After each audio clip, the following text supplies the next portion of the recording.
En effet, nous allons nous exprimer à deux voix, et c'est une nouveauté et une belle avancée. J'y reviendrai sur l'évolution, la transformation de l'Agence nationale de lutte contre l'illettrisme, qui est une transformation récente, puisque si j'étais venu au moment où vous aviez initialement prévu, je me souviens des premiers échanges que j'ai eus avec Josiane Dupont au téléphone pour m'inviter à cette journée qui était initialement prévue il y a un an. Je n'aurais peut-être pas été en mesure, d'être accompagné d'un correspondant régional. Donc c'est pour ça qu'on a scindé le temps que vous nous avez donné en deux parties. Moi, je vais revenir sur un certain nombre d'enjeux au niveau national qui nous concernent, qui vous concernent, et je laisserai ensuite la parole à Olivier, qui va vous expliquer comment il voit les choses justement pour pouvoir transformer une mobilisation comme celle d'aujourd'hui en réalisation dont on espère qu'elles seront rapidement le plus concrètes possible. Alors merci aussi de nous donner l'occasion, à nous tous, après une aussi longue période que je qualifierais d'enfermement, qu'on le veuille ou non, et peut-être d'enfermement particulièrement difficile à vivre pour les personnes qui sont celles qui sont aujourd'hui le sujet principal de nos préoccupations, de vos préoccupations. Enfin, je voulais vraiment en préambule revenir sur cette période qui nous a tous fait souffrir, dans notre chair parfois, mais particulièrement les personnes en situation d'illettrisme, dont on sait que, et Monsieur le Vice-président évoquait cette société qui se digitalise de plus en plus, et les premiers retours qu'à l'Agence nationale de lutte contre l'illettrisme nous avions eus pendant le premier confinement étaient des retours extrêmement concrets des premières difficultés que rencontraient les personnes concernées, celles qui sont l'objet de nos préoccupations. Elles étaient, par exemple, en difficulté pour retirer de l'argent liquide dans tous les distributeurs qui, pour une partie d'entre eux, étaient fermés. Elles avaient des difficultés aussi concrètes que celles-ci qui nécessitent parfois des réponses simples. Et j'y reviendrai, les réponses simples qui permettent de trouver des solutions sont celles parfois auxquelles on ne pense pas a priori. Donc la lutte contre l'illettrisme, ici, dans les Ardennes, donc c'est moi qui ai découvert cette région pour la première fois. Olivier connaît un peu mieux cette région, il y reviendra. Mais ici, comme ailleurs, et nous insistons beaucoup à l'Agence nationale de lutte contre l'illettrisme pour dire qu'il y a une dimension universaliste de l'illettrisme. C'est-à-dire que l'illettrisme à Charleville-Mézières, à Brest, à Marseille, à Mamoudzou, à Saint-Denis de la Réunion, l'illettrisme se traduit avec les mêmes conséquences pour les personnes qui sont concernées. Donc comme partout ailleurs, cela exige que l'on sache de quoi on parle. Et je crois que le travail qui a été réalisé et le rapport sur le diagnostic a cette qualité de commencer par rappeler ce que sont les définitions. De rappeler que lorsqu'on parle d'illettrisme, lorsqu'on parle de personnes en situation d'illettrisme, alors d'abord on parle de personnes. Et j'insiste toujours sur l'utilisation de ce terme-là parce qu'on a malheureusement parfois trop tendance à utiliser le terme de public. Alors je sais que c'est peut-être jouer sur les mots, mais lorsqu'on parle de personnes, c'est incarné par des êtres de chair et de sang, et ça c'est extrêmement important. Donc on parle de personnes qui ont été à l'école, qui ont fréquenté les bancs de l'école pendant une durée parfois qui correspond à une durée normale si on regarde la scolarité obligatoire, mais qui malgré cette scolarisation, en sortant de l'école, ne maîtrisent pas les compétences de base qui leur permettent d'être autonomes dans des situations courantes de la vie quotidienne. Donc je ne vais pas revenir, puisque le rapport le fait très bien, mais important de savoir de quoi on parle. Parce que quand on ne sait pas de quoi on parle, quand on rentre dans le mécanisme des confusions, généralement, on ne frappe pas là où il faudrait le faire. On n'agit pas là où il faudrait le faire. Il est important aussi, et Olivier y reviendra, de savoir de combien de personnes on parle. Parce que lorsqu'on parle de l'illettrisme au niveau national, lorsqu'on parlait d'illettrisme au niveau national dans les avant les années 2000, avant la création de l'Agence nationale de lutte contre l'illettrisme, et avant la première enquête nationale qui a été réalisée avec l'INSEE en 2004, on ne savait pas combien de personnes étaient concernées. C'était des évaluations au doigt mouillé et beaucoup de chiffres un peu fantaisistes circulaient. Aujourd'hui, on sait combien de personnes sont concernés. Et même si les chiffres qui sont à notre disposition, j'ai vu que dans le dossier, vous avez la plaquette des chiffres, mais qui commence malheureusement, et nous en sommes les premiers désolés, à dater, puisque l'enquête qui a été réalisée en 2012, la deuxième enquête, ne sera reproduite qu'en 2023. Donc on n'a malheureusement pas suffisamment de données, sauf celles de la JDC, sur lesquelles reviendra peut-être Olivier tout à l'heure, qui nous permettent de savoir de combien de personnes on parle. Et aujourd'hui, sur le territoire hexagonal, on parle de 2 500 000 personnes. En 2004, on était sur un chiffre qui était de 3 100 000 personnes, ça représentait 9% de la population active. Ce chiffre-là est un chiffre qui est toujours impressionnant, parce que se dire qu'on a tous les jours... alors moi je vais dire la chance peut-être de rencontrer dans son univers familial, professionnel, social, citoyen, associatif, une personne en situation d'illettrisme. 9% de la population active en 2004, 7% aujourd'hui. Il est important aussi de lutter, et ça le rapport, et puis je pense que toutes les interventions et les témoignages qu'il y aura dans cette journée permettront de le faire, c'est de lutter contre toutes les idées reçues. Il m'arrive souvent dans mes interventions de revenir sur un souvenir qui est celui d'un micro-trottoir qu'avec un partenaire nous avions réalisé il y a quelques années à Paris, où on demandait comme ça, spontanément, à des gens dans la rue de nous faire le portrait robot d'une personne en situation d'illettrisme. Et très très souvent, et on sait que c'est encore souvent le cas, pour beaucoup, une personne en situation d'illettrisme est un jeune qui vit dans les quartiers prioritaires de la politique de la ville, issu de l'immigration et au chômage. Or, lorsqu'on regarde les chiffres, et vous les avez sur la plaquette, on s'aperçoit que toutes ces données-là sont fausses. On sait que ce sont majoritairement des personnes qui ont plus de 45 ans, qui vivent plutôt dans des territoires qui sont en dehors des quartiers prioritaires de la politique de la ville, dans les zones rurales ou dans les petites villes, dans les villes moyennes, dans des territoires. C'est vrai que là, le petit trajet que j'ai fait en voiture ce matin me disait que si une personne en situation d'illettrisme vit sur ces petits bourgs, sur ces petits villages, c'est beaucoup plus difficile pour elle de se rendre, d'être visible et d'être connue des personnes qui vont être en mesure de l'accompagner. Donc c'est important d'avoir les idées claires, c'est important d'avoir les chiffres, de façon à être en mesure d'agir efficacement dans un vrai écosystème. Et je pense que la composition des participants ce matin à cette journée permet de montrer qu'on est vraiment en présence d'un écosystème où chacun a la place qui est la sienne, qu'il soit sur l'environnement social, qu'il soit sur l'environnement éducatif ou tout autre environnement. Ce sont chacun à la place qui est la sienne, des acteurs qui sont concernés et qui doivent travailler ensemble. Car tous les temps de vie et tous les espaces où l'on vit, où on passe, où on se rencontre, sont des espaces qui... Excusez-moi, j'ai un trouble, ça m'arrive parfois. Tous ces temps de vie et tous ces espaces de vie doivent être interconnectés. Nous attendons donc, nous, à l'Agence nationale de lutte contre l'illettrisme, un changement d'échelle quantitatif. Il faut que ces 2 500 000 personnes en situation d'illettrisme, qui sont celles aujourd'hui qui ont été identifiées lors de la dernière enquête en 2012, puissent trouver dans les années qui viennent des solutions à leurs problèmes. Et pour que ce changement quantitatif puisse se produire, nous avons besoin aussi d'un changement qualitatif.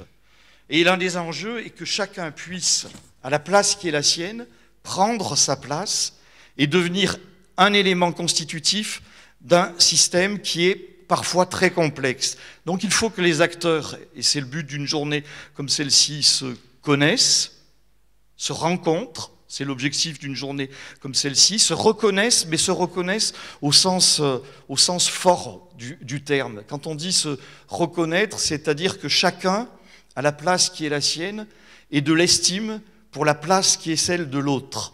Hein, il ne s'agit pas, on a trop souvent, dans la lutte contre l'illettrisme, été prisonnier des querelles de chapelle, des oppositions entre celles et ceux, parfois des scientifiques de renom, qui étaient persuadés qu'ils étaient ceux qui avaient la solution au problème.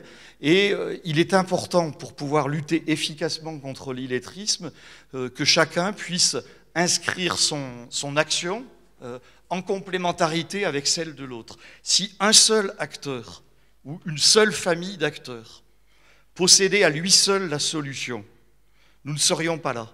Et on ne serait pas à nous interroger sur ce qu'il convient de faire pour être efficace. C'est vrai que pendant de longues années, et c'est malheureusement encore parfois souvent le cas, on considère qu'il y a peut-être un coupable à cette situation que connaissent ces trop nombreuses personnes. Et souvent ce coupable idéal, bien pratique, qui est désigné, c'est par exemple l'école.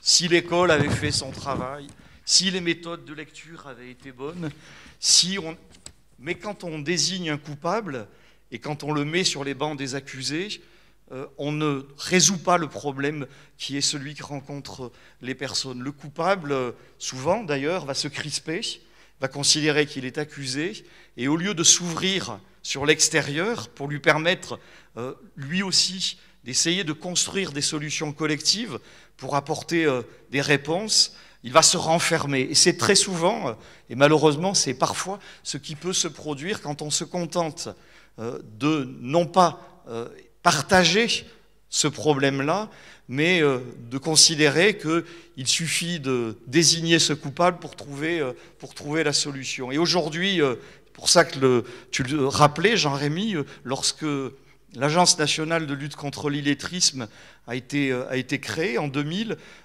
on a choisi à ce moment-là ce qui était peut-être en 2000 considéré simplement comme un slogan.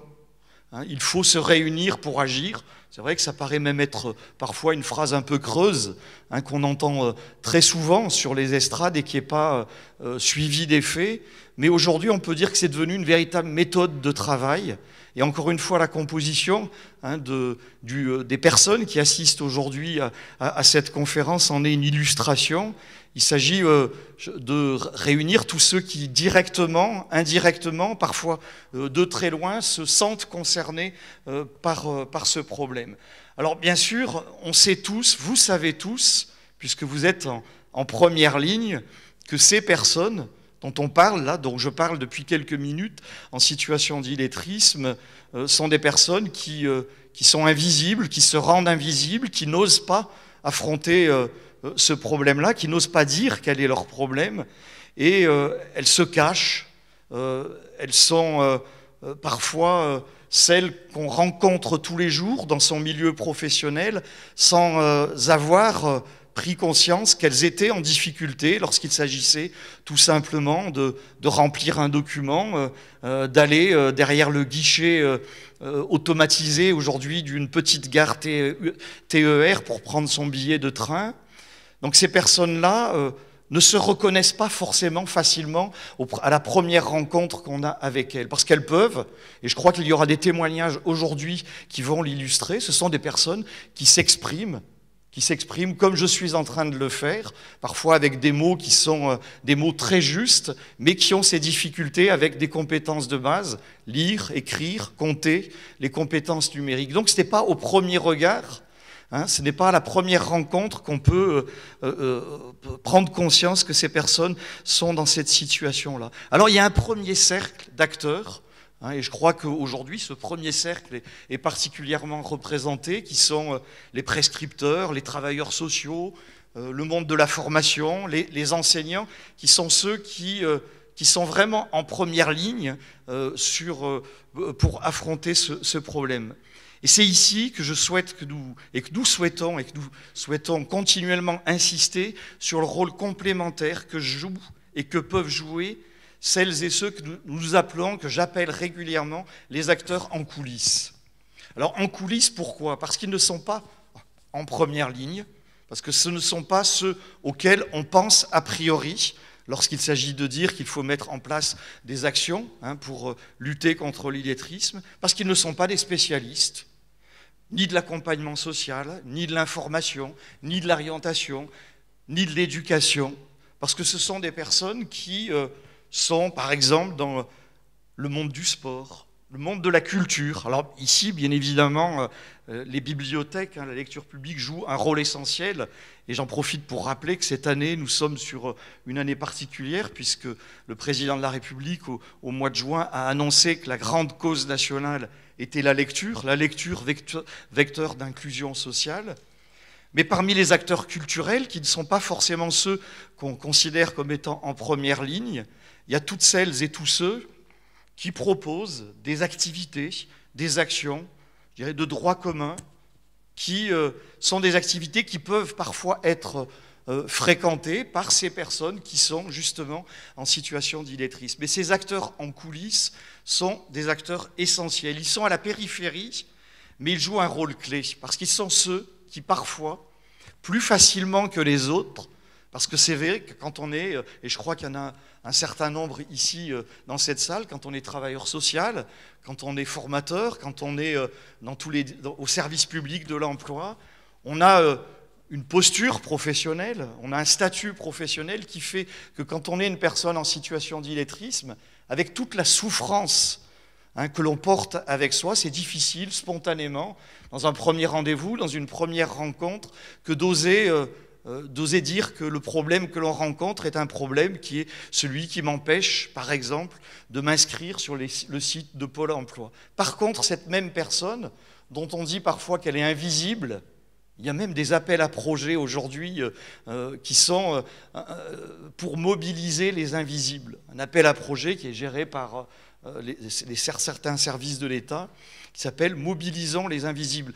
Et moi, je précise toujours que ces personnes sont peut-être invisibles de certains, mais pas de tous. Et que ce sont ces acteurs en coulisses qui sont parfois ceux qui peuvent être les premiers capteurs, les premiers qui vont réussir à mettre en confiance une personne. Quand on est président bénévole d'un club de foot, par exemple, quand on est président d'un club bénévole, d'un club de foot, et qu'on reçoit les parents qui sont venus inscrire les enfants, et puis qu'à un moment donné, le papa ou la maman dit comment ça va se passer pour l'accompagnement des enfants pour les matchs du dimanche. Et si le président du club de foot à ce moment-là dit tu sais, tu vas sur le site internet maintenant du club, parce que n'importe quel petit club amateur a son site internet, et tu verras le calendrier des matchs. Et là, ça sera beaucoup plus facile, peut-être, pas tout le temps. Ce que je dis là, ce n'est pas une règle absolue. Ce que je dis là, en plus, c'est réel, puisque je vais être obligé de vous quitter en fin de matinée, parce que cet après-midi, je travaille avec la Fédération française de football, parce qu'ils se sont aperçus que plus de la moitié des clubs de foot amateurs sont confrontés à ce problème et en ont pris conscience. Et ils sont en train de mettre en place des actions de sensibilisation pour les bénévoles, c'est 300 000 bénévoles, le monde du football amateur, pour qu'ils puissent être sensibilisés, qu'ils prennent conscience de l'existence, et que si ce papa ou cette maman semble être en difficulté, marquer un temps d'arrêt quand on lui dit tu sais, le calendrier des matchs est maintenant sur le site du club, et si à ce moment-là, le papa ou la maman dit tu sais, moi, et je crois que vous allez en parler avec Emmaüs Connect cet après-midi, moi le numérique, c'est pas mon affaire. Il y a quelque chose qui peut se mettre en place, et surtout un lien de confiance qui peut s'installer entre deux personnes. Alors, tous ces acteurs en coulisses, j'en ai cité quelques-uns, sont importants, ils sont à la périphérie, ce ne sont pas ceux auxquels on pense a priori, et il faut pouvoir s'appuyer sur eux. Il faut pouvoir s'appuyer sur eux parce que cela permettra aux personnes qui nous concernent de sortir à un moment donné de l'invisibilité. Ça leur permettra d'oser formuler des besoins, d'exprimer des attentes, des envies, des réponses, alors qui ne seront peut-être pas forcément immédiatement, tout de suite, hein, mon papa ou ma maman qui fréquente ce club de foot ne va pas tout de suite dire immédiatement j'ai besoin de me former. Elle va peut-être exprimer d'autres besoins, d'autres attentes, notamment sur le champ de l'action culturelle, notamment à travers des activités qui sont celles qui peuvent être proposées dans les centres sociaux culturels. Et donc là, il va y avoir une offre de services qu'il va falloir mobiliser au service de ces personnes. Donc pour moi, et je vais bientôt terminer sur cette partie-là, il y a une triple exigence qui doit être mise en œuvre. Il y a une exigence de réactivité. Quand une personne formule un besoin, une attente, exprime une envie, il faut qu'on puisse rapidement répondre. Parce que si on lui explique que pour répondre à son attente, pour répondre à ses besoins, il faut qu'elle attende plusieurs mois, qu'il y a des listes d'attente, on l'a perdu. On l'a perdu définitivement. Il y a une deuxième exigence qui est l'exigence de proximité. Si cette personne, et je pense que sur un territoire comme celle-ci, c'est particulièrement visible, si on lui dit qu'il faut qu'elle aille à 30 km, 40 km de son lieu de vie ou de son lieu de travail, et si la couverture des transports régionaux n'est pas suffisamment bien organisée pour qu'elle puisse avoir une réponse adaptée, on risque aussi de la perdre.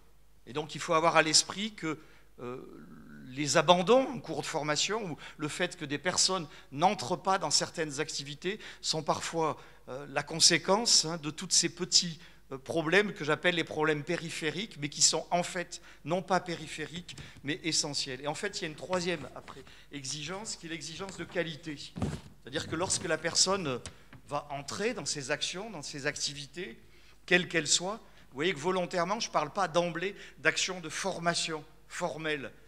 Il faut que la qualité soit au rendez-vous. Il faut que cette personne puisse être accueillie, considérée un peu dans le même esprit qui est celui qui lui a permis d'être en confiance, d'oser dire quel était son problème.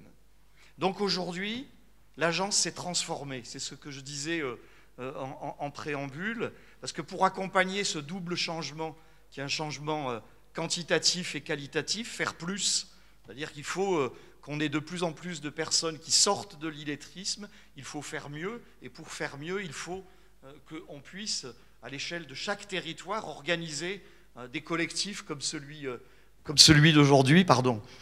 Comme celui d'aujourd'hui.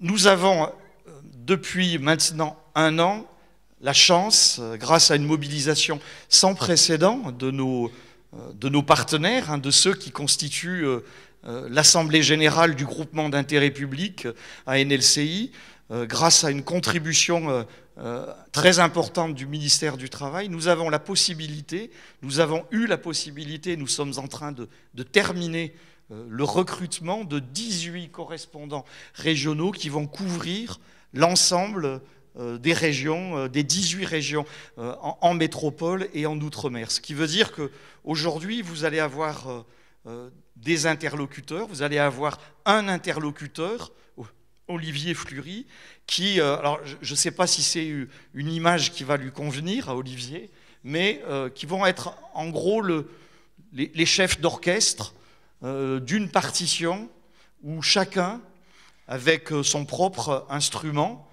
et voilà, dans des orchestres, vous avez parfois des musiciens qui ont un tout petit instrument qui est là-haut, en haut, dans le coin gauche, et qu'on entend peut-être qu'une ou 2 fois, mais ils sont essentiels. Ils sont essentiels pour que l'ensemble, en fait, de la symphonie puisse être entendu et de bonne qualité. Donc vous allez avoir des interlocuteurs, et pour vous tous, à la place qui est la vôtre, les centres sociaux, j'en cite quelques-uns parce qu'à l'énumération des personnes qui sont présentes, j'étais en train de me dire, ce sont tous des acteurs qui sont membres de notre comité consultatif, c'est-à-dire ceux avec lesquels, sur le plan national, on travaille, les centres sociaux, avec Lire et Faire Lire, les Lions Club. Je crois que les Lions Club sont présents aujourd'hui.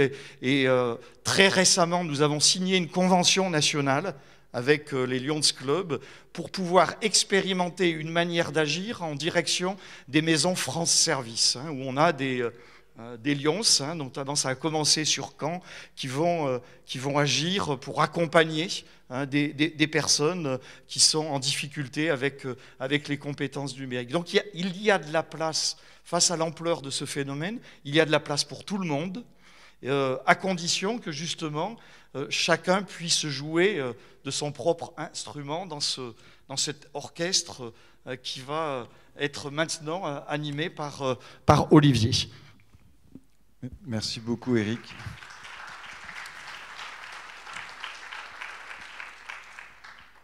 Bon, voilà, chef d'orchestre. Voilà, je voulais d'abord remercier tous les organisateurs de nous permettre de vous adresser à tous comme ça, parce que c'est vrai que quand on prend un poste dans une région, on se dit où sont ces acteurs, où sont les personnes qui potentiellement vont intervenir. J'ai eu le plaisir de croiser déjà quelques personnes qui sont ici à Reims il y a à peu près 2 semaines, hein, dans le cadre des Journées nationales d'action contre l'illettrisme qui étaient rassemblées. Donc ça permet de voir qu'il y a des forces vives et que je ne suis pas tout seul, qu'il y a déjà une partie de l'orchestre qui est en place, qui est un peu de cœur. Hein, voilà. Et de pouvoir nouer des liens, voir ce qui se met en place et qu'est-ce qui avance, notamment le collectif 08 et le conseil départemental qui ont pu avancer. Donc, moi, je suis en poste depuis la mi-juin, donc j'ai déjà découvert pas mal de choses, mais je ne suis pas encore en situation d'écrire la partition pour continuer ce que disait Éric tout à l'heure. Je suis là pour effectivement 3 grandes missions dont je vais un peu vous parler. D'une part, il y a la question de la mesure. Hein, on vous l'a dit, il y a une enquête qui date de l'INSEE, qui date de 2011. On a quand même des pourcentages qu'on peut appliquer à des populations locales, et puis on a les chiffres des journées défense-citoyenneté, hein, donc qui sont les journées qui sont destinées aux jeunes de 17-18 ans et qui comportent des tests sur l'illettrisme, ce qui nous permet d'avoir une photographie de ceux qui arrivent dans l'âge des personnes concernés par l'illettrisme, hein, les 16-65 ans, et en quelque sorte de voir l'état du flux, puisque ce qu'on mesure, c'est le stock, hein, le nombre de personnes illettrées. Là, combien de personnes sortent de l'école, arrivent dans la catégorie qui nous intéresse et sont concernées par l'illettrisme. Aujourd'hui, les journées de défense-citoyenneté en 2020, les chiffres, puisque là en plus on a des chiffres annuels, passés en grandeur nature, puisque tout le monde est là, donc c'est des éléments qui sont quand même très intéressants parce qu'ils sont très précis. On est dans le Grand Est à 4,6% des jeunes qui sont en difficulté sévère, c'est-à-dire qui sont dans ce qu'on appelle la situation d'illettrisme telle qu'elle est définie dans le cadre de référence nationale que l'ANLCI a mis en place il y a maintenant une vingtaine d'années. À ces 4,6%, il faut ajouter 4,9% qui sont en grande difficulté de lecture, c'est-à-dire qui ne sont pas en situation d'illettrisme, mais qui vont, dès que le texte va devenir un petit peu compliqué, ils ne vont pas comprendre forcément ce qu'il y a à l'intérieur. S'ils doivent écrire quelque chose de très simple, ils peuvent y arriver. Dès que le texte va être un peu compliqué à traduire, ils vont se trouver aussi en difficulté, ce qui représente dans la jeunesse et dans ceux qui arrivent à l'âge adulte 9,5% de la population. Donc on voit qu'on est quand même sur des chiffres qui sont pas très rassurants, hein, parce qu'il y a de l'accompagnement à faire et à poursuivre. Dans les territoires, je vais vous donner les territoires de l'ex-région Champagne-Ardenne, pas vous faire département par département dans toute la région. La Meuse, les Ardennes et la Marne ont un taux entre 9 et 11% de ces jeunes qui sont en difficulté avec la lecture, l'écriture et l'usage du numérique.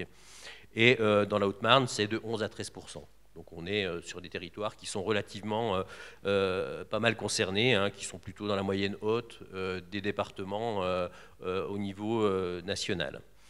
Dans le Grand Est,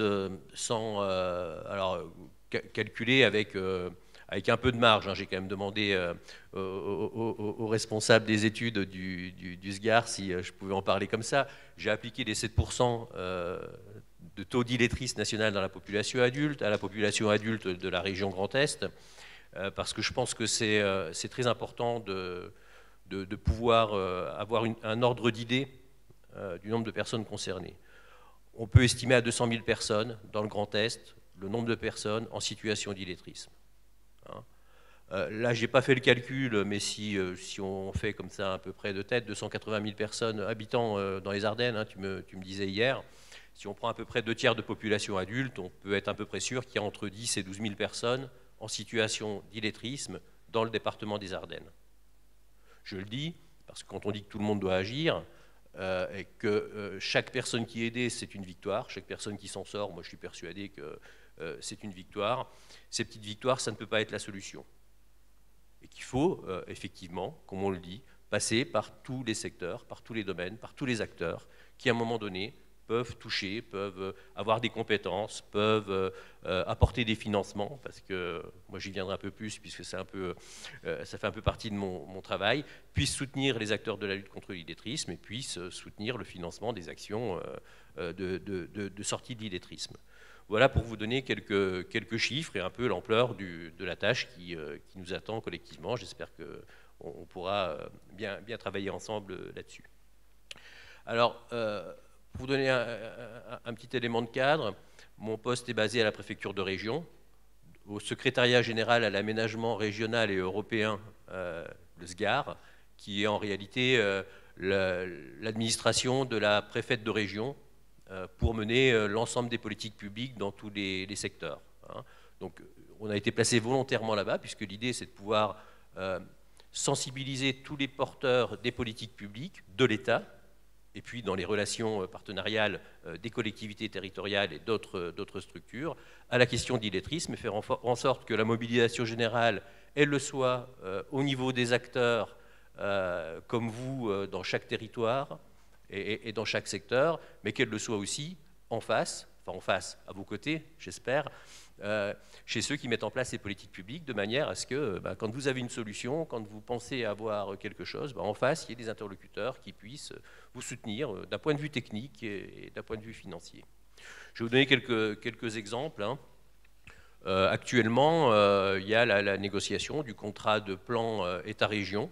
Donc c'est la signature entre la préfecture de région et le conseil régional d'un plan qui engage de 2021 à 2027 les différents acteurs dans un certain nombre de politiques publiques qu'ils vont mener au cours de toute cette période. Donc la discussion et la négociation qu'on a pu avoir, hein, même si on arrivait un peu tardivement, puisqu'en général on démarre ces activités un peu plus tôt, on devrait, c'est en cours de finalisation, pouvoir travailler sur la question du maintien dans l'emploi, puisque avec l'évolution des techniques, une personne qui est en emploi et illettrée, si son poste évolue, s'il a besoin de la lecture, de l'écriture, de la numération, pour rester dans le poste et dans l'évolution du poste, son poste est en danger, donc la question de pouvoir le maintenir est important. Il y a aussi la question de la mobilité professionnelle. Hein, si la personne déménage, va ailleurs, comment elle fait pour aller se présenter, pour trouver un emploi? Il y a aussi toutes les problématiques dans l'emploi des personnes qui, à 50 ans, peuvent avoir des troubles musculo-squelettiques parce qu'ils sont sur des travaux de force. Et à un moment donné, s'ils sont déclarés inaptes à leur poste, comment ils font pour réapprendre un métier, pour se reconvertir, pour faire autre chose que du travail de force, s'ils ne savent ni lire ni écrire? Hein, il y a plein d'éléments comme ça qui font que cette activité est importante. Et je ne sais pas si vous avez le chiffre dans vos brochures. Hein, aujourd'hui, 50% des personnes en situation d'illettrisme sont en emploi. Donc c'est une source et un axe sur lequel on doit travailler fortement, parce que c'est là qu'il y a une partie du stock dont je vous parlais et des milliers de personnes qui sont concernées tant dans la région que dans le département des Ardennes. Alors, les autres principaux axes, hein, je ne vais pas tous les détailler, hein, il y a un travail d'accompagnement pour les stagiaires de la formation professionnelle, parce que là encore, on sait très bien que les personnes qui sont en difficulté, ils peuvent éventuellement avancer, mais au moment de passer le diplôme, ils peuvent ne pas comprendre l'énoncé, ne pas bien énoncer leurs réponses, et alors qu'ils auraient des compétences professionnelles et qu'ils pourraient exercer, ils sont en situation d'échec au moment de passer l'examen. On a aussi évoqué la question de mettre en place des clauses sociales dans les marchés publics que passe le Conseil régional, de manière à ce que les salariés qui interviennent, on soit sur la question de l'exemplarité des collectivités et des services de l'État, et faire en sorte que les uns et les autres ne soient pas eux-mêmes employeurs de personnes en situation d'illettrisme sans le faire, et puis de pouvoir travailler dans tout ce qui est les politiques territoriales, Alors, les politiques territoriales, il y en a une qui est en cours de préparation, hein. C'est tout ce qui concerne les quartiers de la politique de la ville. Donc vous avez le quartier Manchester et Ronde Couture, voilà. Par exemple, à Charleville-Mézières, que je connaissais auparavant, du coup. Donc là, il y a une période d'1 an pendant laquelle va être fait le diagnostic du précédent contrat de ville, qui s'est déroulé de 2015 et va se finir en 2022, mais il y a surtout la programmation de 2023-2027. Aujourd'hui, dans les contrats de ville, dans la région Grand Est et dans bien d'autres régions, la question de l'illettrisme est absente ou quasiment absente. On ne trouve quasiment pas le mot illettrisme dans l'ensemble des contrats de ville de la région Grand Est. Pourquoi? Alors, on trouve du FLE, hein, une personne qui ne parle pas français, on peut la détecter, mais l'invisibilité fait que ce n'est pas une préoccupation. Les gens se dissimulent, ce n'est pas un problème, et la question de l'illettrisme n'est pas dans les conversations. Si ce n'est pas dans les priorités, il n'y a pas d'argent de l'État qui vient sur le secteur de l'illettrisme, il n'y a pas de l'argent de collectivité qui vient sur la situation de l'illettrisme, et si vous voulez monter des actions, bah vous le faites, vous faites des actions au bout de ficelle, mais on ne répond pas à la problématique du nombre et à la problématique de la massification. Il en est de même pour tout ce qui est des zones de revitalisation rurale, il y en a aussi pas mal dans le secteur, hein. Je crois qu'une grande partie du département est classée. C'est pareil, dans l'écriture et la rédaction de ces contrats, il faut mettre en évidence l'existence d'illettrisme, il faut mettre en évidence des pistes de solutions, de manière à ce que quand vous agissez et que vous avez besoin, ne serait-ce que d'effrayer les bénévoles qui vont se déplacer pour rencontrer des personnes sur les territoires, même si ce n'est que ça, il faut que cette problématique soit présente pour que l'action puisse se mettre en place et être soutenue. Voilà. Alors, le contrat de plan État-région, je discutais avec Madame Sylvie Bonnet de la DDCS tout à l'heure, hein, qui s'occupe notamment du plan pauvreté pour le département des Ardennes et qui soutient, je crois, les actions que vous portez. Je parlais aussi du contrat qui est mis en place entre le département et l'État, donc qui prend fin 2022, hein, et et le prochain, ce sera 2023, 2024, 2025. C'est des contrats triennaux. Je pense qu'en 2022, il y a des discussions à avoir avec vos interlocuteurs du conseil départemental, enfin vous-même qui y êtes, de manière à ce que cette problématique soit inscrite, mobilise des fonds de l'État aussi, hein, que le conseil départemental étant proactif sur la question de l'illettrisme, il aille chercher au niveau de l'État des moyens et de la structure, hein, il n'y a pas parlé que d'argent, hein, mais aussi du projet là-dessus, et qu'on puisse, du côté de l'État, moi c'est mon travail, hein, interpeller les différentes administrations de l'État pour qu'elles viennent soutenir ou inciter ou participer et abonder sur la mise en place de solutions. Un autre élément, parce que là je vous le parle, je vous disais que 50% des personnes étaient en situation d'emploi. Il y a aussi tous ceux qui sont en recherche d'emploi, hein, qui sont comptabilisés, je pense, dans les 50%, si je ne dis pas de bêtises. Et on travaille aussi avec pas un réseau d'acteurs, mais le service public de l'emploi, hein, puisque là on a mis en place pendant les journées nationales d'action contre l'illettrisme un travail avec plusieurs missions locales, notamment pour promouvoir tous les tests de repérage, hein. EVA qui est un serious game, hein, donc un petit jeu que les jeunes aiment bien passer. En plus, ils n'ont pas l'impression qu'on les teste, ils ont l'impression de faire un jeu sur leur smartphone et qui s'appuie sur les compétences et pas sur les difficultés du jeune, donc c'est plutôt valorisant, mais qui permet quand même de repérer l'illettrisme. EVACOP qui permet d'aller plus loin, puisque là on est plus sur la détection des différents secteurs dans lesquels il y a des problèmes, hein, qui est plus opérationnel quand la personne a pris conscience et qu'elle est prête à aller un petit peu plus loin. Donc on travaille avec eux, avec les missions locales, pour pouvoir mettre en place ce test et que les jeunes ne passent pas entre les mailles du filet quand ils sont à la mission locale. On a travaillé avec plusieurs missions locales, je vous le disais. On est en contact, moi j'ai commencé à travailler avec l'association régionale des missions locales, de manière à pouvoir généraliser la démarche avec tous ceux qui le souhaitent dans un premier temps et essayer de faire en sorte que tout le monde le fasse. On a une démarche identique avec Pôle emploi, hein, Pôle emploi qui est membre du groupement d'intérêt public au niveau national, et on est en charge, nous, chargés de missions régionaux, de décliner cette convention et donc de travailler avec la direction régionale de Pôle emploi pour que les personnes qui se présentent à qui on leur dit tu veux pas faire une formation, vous devriez faire une formation, sinon si vous faites pas de formation, vous ne trouverez pas de boulot, vous faites pas de formation, vous risquez de perdre vos allocations, etc., etc. Si la personne est en situation d'illettrisme, dans quelle formation vous voulez l'envoyer? Donc à un moment donné, si ce n'est pas détecté et si on n'a pas une formation préalable pour que la personne puisse accéder à une formation, c'est pas possible. C'est pas possible. La personne va perdre ses allocations, on la met dans une logique d'accès à la pauvreté si ce n'est pas encore le cas, avec une solution qui est complètement impossible pour elle, quoi, hein. Donc là, je pense qu'il y a autre chose à faire. Et ce qui est aussi intéressant, c'est le côté massif. Hein. Si on arrive à mobiliser les missions locales, l'ensemble des acteurs de Pôle emploi, on voit qu'on est sur un ensemble assez important. Je n'ai pas trop de notion de l'heure. Je vais dire encore un... 5 minutes ou 10 minutes. Oui, 5 minutes pour conclure. Je voulais vous présenter un petit peu ce panorama, à la fois l'importance de ce qui nous attend, hein, le volume et la multiplicité des pistes, des solutions et des acteurs à mobiliser. Pour écrire justement cette partition, que je ne vais pas écrire seul, hein, je compte sur vous et sur d'autres, hein, je vous en parlais. Je voulais aussi parler de la question de la ressource, puisque je sais que ça fait partie un peu de la thématique de la journée, hein, vers un centre ressources illettrisme, ce qui est tout à fait positif, tout à fait nécessaire et tout à fait indispensable. On en parlait hier, puisqu'on a eu quelques échanges pour préparer la journée. Je pense qu'il faut la ressource pour l'ensemble des personnes qui sont ici, c'est-à-dire les travailleurs sociaux, les personnes qui sont dans les bibliothèques. Il faut pouvoir faire de la formation de formateurs, il faut pouvoir dégager des solutions.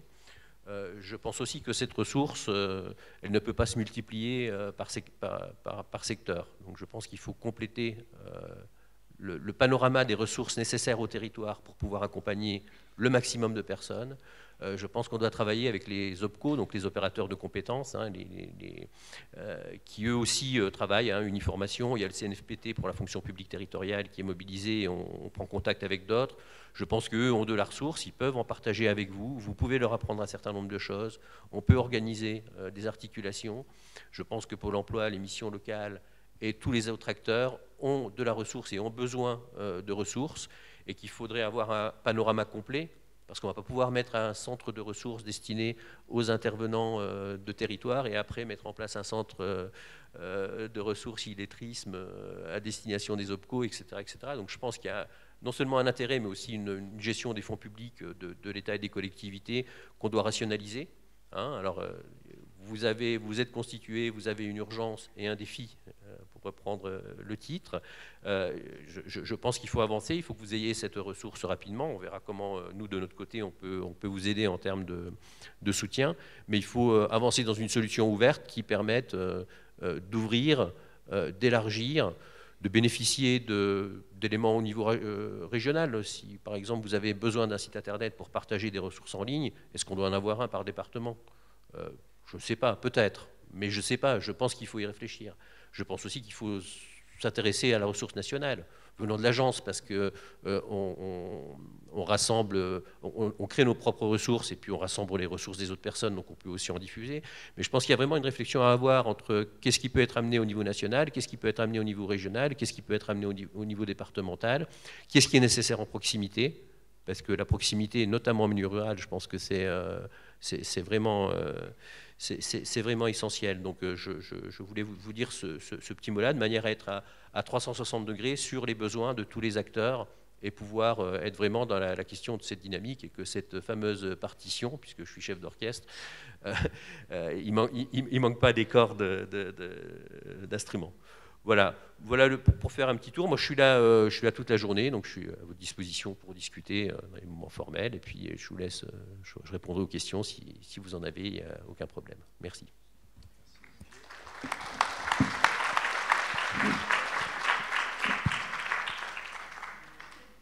Alors, merci beaucoup, parce que vous avez rattrapé le retard que j'ai créé tout à l'heure. Donc, est-ce que vous avez quelques questions dans la salle, sachant qu'Olivier sera présent aussi si vous souhaitez le rencontrer? Des réactions à chaud? Non. Donc, simplement, ça va être le moment de la pause. Alors, je salue la présence de Pater Matondo, de l'Observatoire des lecteurs publics de la Ronde Couture, qui a réussi à nous rejoindre malgré la tempête Aurore. Bravo. Tu peux te lever, Pater. Et je m'excuse, j'ai oublié de mentionner Marie de l'équipe de la bibliothèque tout à l'heure, donc j'y ai pensé par la suite. Si tu permets. Ouais.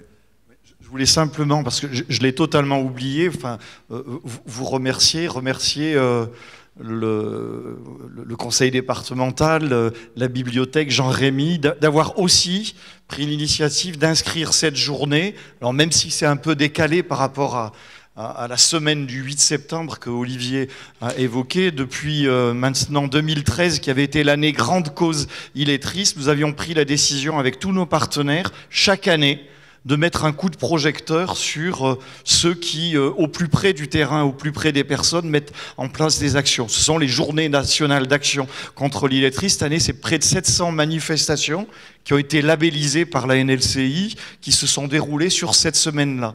Donc on donne la possibilité aussi que pour des journées comme celle-ci de bénéficier de ce label. Et je voulais simplement rappeler que cette année, l'angle que nous avions choisi pour cette année, c'était celui des jeunes. Rappeler que pour les jeunes, c'était particulièrement difficile, surtout aux sorties de cette crise, mais avec toujours cet angle qui est le nôtre, qui est celui de montrer que des résultats, des solutions positives. Et donc on a eu une campagne, je ne sais pas si vous avez eu l'occasion de la voir, une campagne d'affichage avec, on voit des jeunes qui sont de vraies personnes, hein, qui sont lumineux, hein, et qui montrent qu'aujourd'hui, grâce à la mobilisation de ceux qui les accompagnent, et notamment des missions locales, parce que les premières photos qu'on a communiquées, c'est avec une mission locale dans la région Île-de-France, ils disent et puis maintenant, on a toute une série de témoignages de ces jeunes qui disent et puis maintenant, j'ai réussi à passer mon permis de conduire, j'ai réussi à entrer en...